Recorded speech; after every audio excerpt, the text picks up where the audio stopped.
Hey, aku Henry, dan aku 23 tahun, asal Hamburg, dan aku punya satu pertanyaan. Kalian pasti pernah dengar soal K-pop kan? Jadi, apa ada penggemar K-pop di sini? Tentu saja aku. Lebih spesifik, aku ini seorang ARMY, seorang stan BTS. Oh, dan bagi mereka yang tak tahu, stan itu bahasa gaul kalau kau itu penggemar berat sesuatu. Oh ya, dengan bangga aku bisa katakan aku terobsesi dengan K-pop, dan itu adalah perjalanan yang menyenangkan. Tapi tak semua orang paham. Justru ini adalah cerita bagaimana orang memperlakukanku karena jadi fanboy. Dan itu cukup dramatis.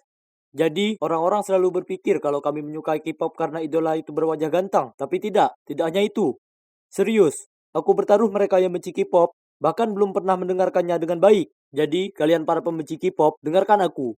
Dan aku akan mulai dengan menelusuri kembali ke awal momen yang mengubah hidupku. Saat pertama kali kutemukan K-pop, semua bermula saat teman sekelasku Chrissy menonton video media berjudul Dope selama istirahat kelas. Aku penasaran dan bergabung dengannya. Dan, oh, man, aku tak pernah melihat sesuatu yang begitu luar biasa sebelumnya. Teknik kamera, koreografinya, sungguh menakjubkan. Aku tak bisa lupakan lagu itu dari kepalaku, dan video itu sangat menyenangkan untuk ditonton. Video itu tak perlu cewek seksi atau mobil mewah untuk membuatnya menarik, tapi murni bakat saja.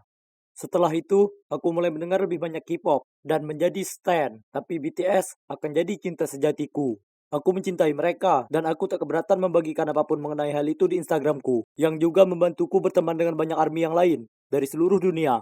Kebanyakan cewek, tapi ada banyak cowok juga. Dan mereka sering mengirimiku pesan betapa mereka mengagumiku. Karena bersikap sangat terbuka akan kecintaanku terhadap K-pop, mereka berharap punya keberanian yang sama denganku. Kebanyakan dari mereka ditertawakan karena menyukai artis cowok Korea. Betapa konyolnya itu. Ini tahun 2021. Kita boleh suka siapapun yang kita mau. Dan kita tak seharusnya rahasiakan passion kita. Namun, aku benar-benar paham apa yang mereka rasakan. Aku pernah di posisi itu, dan itu sangat berat. Suatu kali saat di SMA, aku sedang sangat bersemangat menunjukkan pada Chrissy album BTS-ku yang terbaru. Kami menjerit dan memekik saat dengan hati-hati ku balik setiap halamannya seolah itu milikku yang paling berharga. Saat seorang penyuka olahraga lewat dengan kelompoknya dan berebutnya dari tanganku, lalu dia berkata, "Majalah HBG apa ini? Bukannya mereka semua lakukan operasi plastik, ya kan?" Kemudian anak lainnya mengatakan, "Kenapa kalian suka pada cowok ini? Kalian ini gaya tahu apa?" Kemudian mereka semua berjalan pergi sambil tertawa. Aku sangat marah. Aku ingin menendang mereka jauh dari planet bumi. Bahkan Google tak akan bisa menemukan mereka. Tapi aku tak bisa berbuat apa-apa. Mereka jauh lebih besar dariku dan akan menghancurkanku sampai lumat jika aku coba-coba. Jadi aku muncul dengan ide yang lebih baik. Aku mulai pergi ke gym. Aku ingin jadi kekar seperti Jungkook. Nanti aku tak akan takut lagi dengan pecundang manapun yang menggangguku dan teman-teman cowokku. Oh, dan ngomong-ngomong, aku ini bukan gay. Ibuku adalah hal lain yang harus dihadapi oleh kami para fanboy. Tak ada yang salah dengan menjadi gay, tapi mengasumsikan aku ini demikian hanya karena aku menyukai K-pop itu konyol. K-pop itu untuk siapa saja dan semua orang. Bagaimanapun setelah SMA, segala sesuatunya jadi lebih baik karena orang-orang di perguruan tinggi tidak usil. Kami semua sudah dewasa, dan kalian tak akan percaya betapa berototnya aku sekarang. Cewek-cewek mulai memperhatikanku, tapi hanya ada satu cewek yang kuperhatikan. Namanya adalah Kayla, dan dia sangat imut. Namun, ada satu masalah kecil sekali. Dan yang kumaksud kecil sekali ini, maksudku besar sekali. Dia tak suka K-pop. Pernah saat kami sedang belajar, dia duduk di dekatku dan bertanya dengan tersenyum, "Apa yang sedang kau dengarkan?" Kemudian dia mengambil salah satu earphone-ku. "Apa ini?" "Sejenis nyanyian mantra." Kemudian dia kembali membaca dengan pandangan jijik di wajahnya. "Apa?" "Itu biasku." Rap monster menyemburkan api.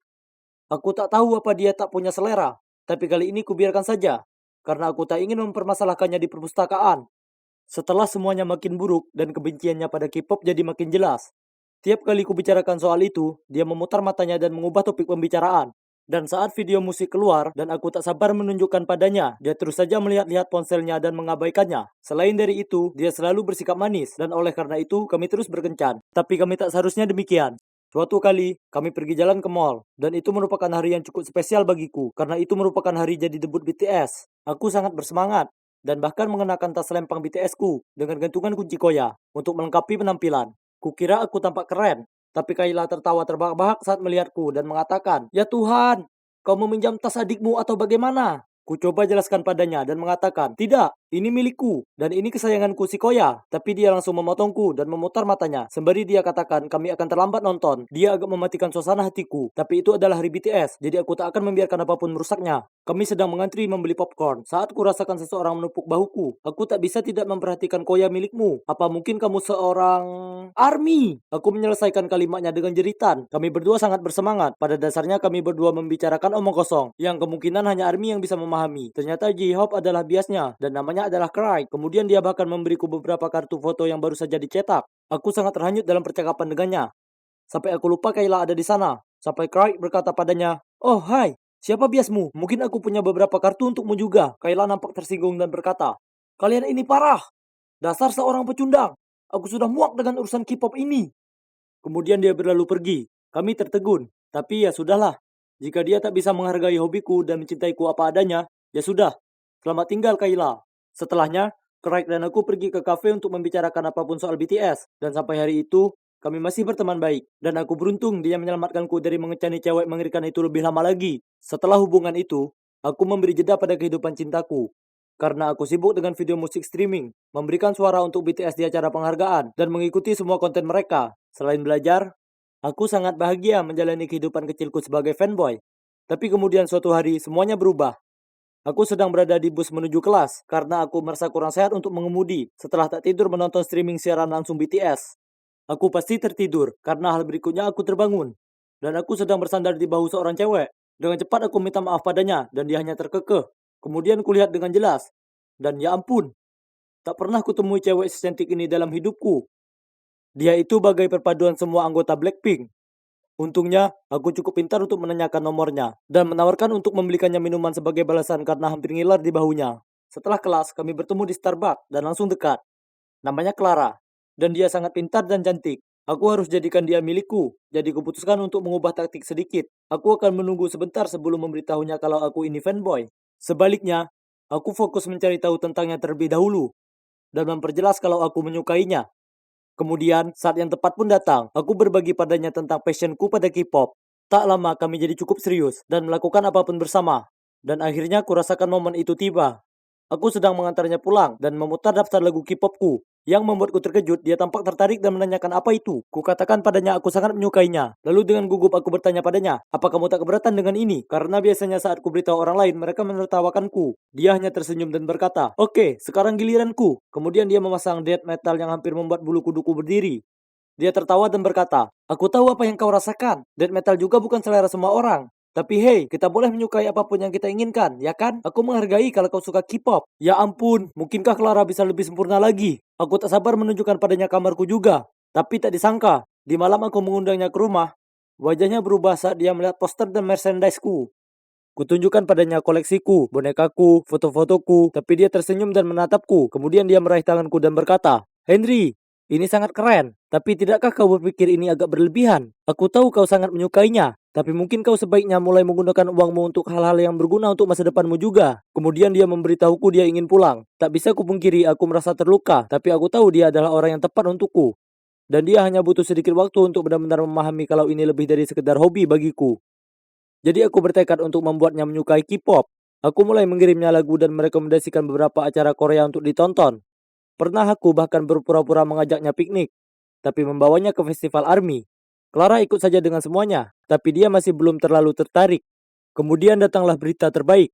Kutemukan kalau BTS akan konser di London. Aku sangat putus asa untuk pergi dan cerita ke Clara tentang terbang ke sana untuk konser itu. Tapi dia berkata, "Henry, bukankah itu hari yang sama dengan kontes marketing kita? Akan ada para perekrut dan sebagainya di sana. Kau tak bisa melewatkannya. Ini adalah kesempatanmu untuk mendapatkan pekerjaan yang baik." Aku tak peduli dan menjawabnya dengan candaan. Tapi aku sudah menunggu untuk bertemu mereka seumur hidupku. Ini adalah mimpi yang jadi nyata. Siapa yang butuh pekerjaan kalau kau punya BTS? Aku akan ke London, sayang.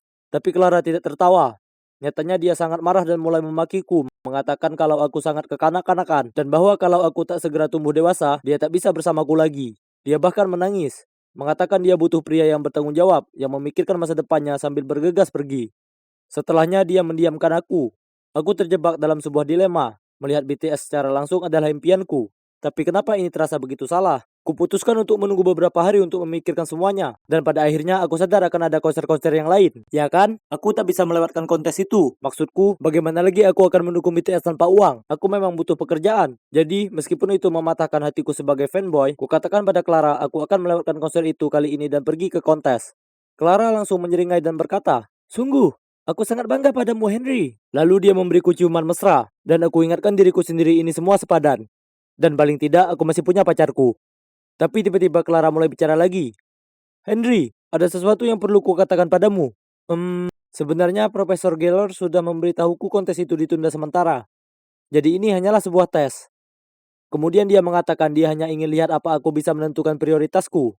Dia menyukai betapa antusiasnya aku terhadap K-pop, tapi semuanya butuh keseimbangan, dan dia ingin memastikan aku akan menganggap serius sisi lain dalam hidupku sama seriusnya seperti pada K-pop. Kemudian dia memberiku ponselnya dan berkata, "Lihat, itu adalah tiket BTS.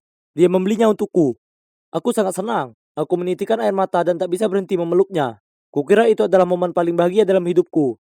Tapi ternyata konser BTS itulah, terutama bersama Clara di sampingku. Sekarang ini kami masih bersama, dan coba tebak, dia sekarang bias pada Jin. Serius, dia itu cewek sempurna bagiku, dan aku tak sabar menghabiskan hidupku bersamanya. Jika di tahun 2031, kalian melihat sebuah keluarga terdiri dari 4 orang yang menjerit di konser BTS, kemungkinannya itu adalah aku dan Clara serta anak kami di masa depan. Jangan malu, datanglah dan menyapa.